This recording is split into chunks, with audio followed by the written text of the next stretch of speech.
బ్రహ్మం ముట్టుకోవలసి వచ్చింది. ముట్టుకుని కదిపాడు. ఓయ్ కలయా కలయా అని పిలిచాడు. పిలిస్తే ఆయన గభాలన బాహ్య స్మృతిని పొంది అబ్బా శంకరుడు వచ్చేసాడన్నాడు. నిజంగా కనపడితే ఇలా అరుపులు కేకలు ఉండవు. కందులంబట నీరు కారిపోతూ ఆ స్వామి పాదాల మీద పడిపోయి ఏ సుగంధిం పుష్టివర్ధనం అన్నాడో ఆ సువాసన పీలుస్తూ అలా పడిపోయింది. శంకరుడు భుజాలు పట్టుకుని లేపి, ఒరే నాన్న నువ్వు ఇంటికి వెళ్ళింత అన్నం తినరా, నా కడుపు నిండుతుంది, తొందరగా బయలుదేరరా నాయన, ఇక్కడ ఎన్ని నైవేద్యాలు పెట్టినా నాకు వంట పట్టట్లేదురా, నువ్వు ఇలా పడిపోతే తొందరగా వెళ్ళరా బాబు, నీకు ఎక్కడ లేని ఐశ్వర్యం ఇచ్చేశాను, కావలసినంత గుగ్గిలం వేసాయి, ముందు వెళ్ళి అన్నం తిన. అప్పుడు ఆయన ఇంటికి వెళ్ళాడు.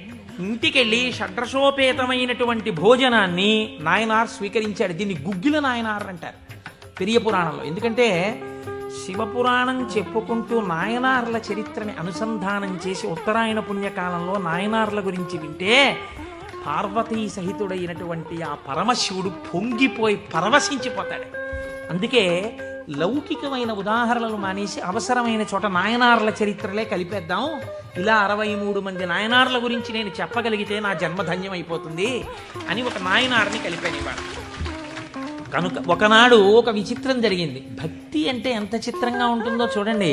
ఈ గుగ్గిల నాయనార్ జీవితంలోనే ఆ పక్కనే ఉన్నటువంటి రాజ్యంలో ఒక శివలింగం ఒకటి ఉంది. ఆ శివలింగం మొన్నను మేము కంచి వెళ్ళాం. కంచి వెళ్ళినప్పుడు శివలింగం ఇలా ఉంటుంది, గొట్టంలాగా కింద వెడల్పుగా ఉంటుంది, పైకి వెళ్ళే కొద్దీ సన్నగా ఉంటుంది.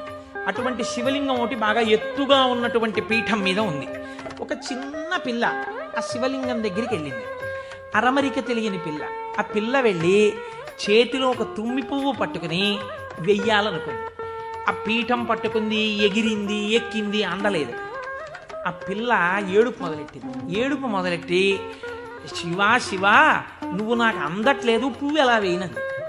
శంకరుడు ఆ భక్తికి పరవశించిపోయాడు. ఇది భగవంతుడు దేనికి కట్టుబడతాడు? ఆ భక్తికి కట్టుబడతాడు. వెంటనే ఇలా ఉన్న శివలింగం ఇలా వంగిపోతే ఆ పిల్లకేం తెలుసు? శివలింగం వంగిపోయింది నా కోసం. అది చిన్నపిల్ల పొంగిపోయి తప్పట్లు కొట్టేసి కాసేపు ఆడేసి 2 పువ్వులు వేసేసి వెళ్ళిపోయింది. మరునాడు యథాలాపంగా అనేక శివలింగాలు ఉంటుంటాయి కదా గుళ్ళో. ఈ శివలింగం వంగడంలో లోపలున్న శివలింగం కూడా వంగిపోయింది. అర్చక స్వామి చూసి భయపడిపోయాడు. ఇదేంటి శివలింగం ఇలా వంగిపోయింది? మహారాజుకు తెలిసింది. ఇది ఏదో అరిష్టం జరుగుతుంది, శివలింగం వంగింది ఏమిటని భయపడ్డారు. ఈ శివలింగానికి వంపు దిద్దిలా పైకి తీయాలి. వాళ్ళకి ఉన్న తెలివితేటలు ఏమిటంటే ఈ వంగిపోయినటువంటి శివలింగానికి పెద్ద పెద్ద ఇనప గొలుసులేసి ఏనుగులకు కట్టి లాగించారు. ఇన్ని ఏనుగులు, ఇనపగొలు, ఇవన్నీ నేను పుక్కిట పురాణాలు నా సొంతంగా చెప్తున్నాను అనుకుంటున్నారా? ఈ దేవాలయాలు ఉన్నాయి ఇప్పటికీ. నా జీవితంలో ఈశ్వరుడు అనుగ్రహిస్తే ఎప్పటికైనా ఈ 63 నాయనార్ల శివాలయాలు దర్శనం చేయాలని నా కోరిక. ఈ వంగిపోయిన శివలింగాన్ని ఇనప గొలుసులో పెట్టి ఏనుగులు లాగుతుంటే గొలుసులు తెగిపోయాయి. శివలింగం వంపు దిద్దబడలేదు. ఇది ఎవరో గుగ్గిల నాయనారికి చెప్పారు. శివలింగం వంగిందిట, ఇనప గొలుసులేసి లాగుతున్నారట, లాగుతుంటే గొలుసులు తెగిపోతున్నాయట. ఆయన ఎంత బాధపడిపోయి కింద పడి ఏడిచి దొల్లేశాడు. శంకరా, మీ కంఠానికి ఇనప గొలుసులేసి ఏనుగులతో లాగారా? ఎంత ఒరిసిపోయిందో ఆ కంఠమని. అంతే, విన్న చోటు నుంచే పరిగెత్తి పారిపోయాడు పక్క రాజ్యానికి.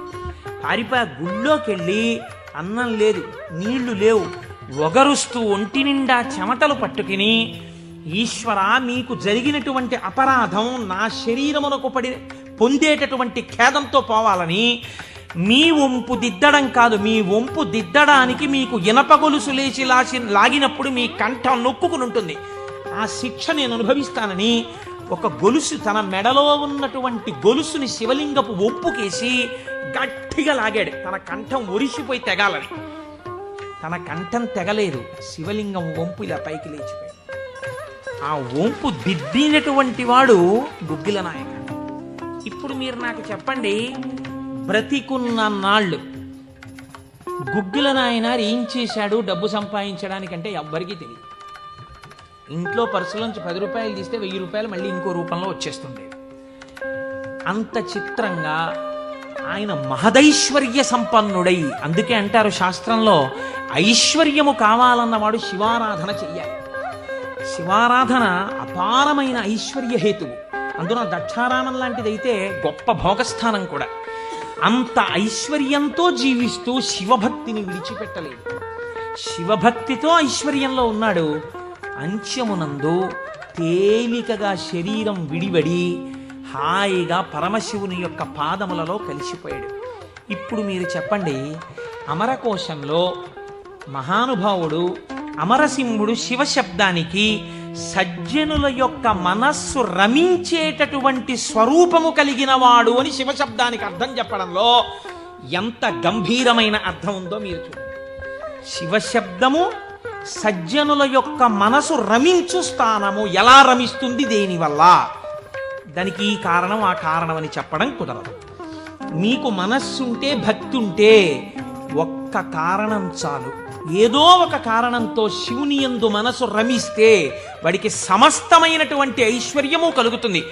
ఇహము నుండి పరము వరకు, మోక్షము వరకు పొందగలడు. కాబట్టి అటువంటి స్థితిని ఇయ్యగలిగినది. మూడవ నిర్వచనంలో అంటారు, చేతే సజ్జన మనస్వితివా. సాధువుల యొక్క మనస్సు యందు తానుండువాడు. ఇప్పటి వరకు సాధువులు తమ మనస్సు శివుని యందు పెట్టారు. ఇప్పుడే స్థితి కెడతట.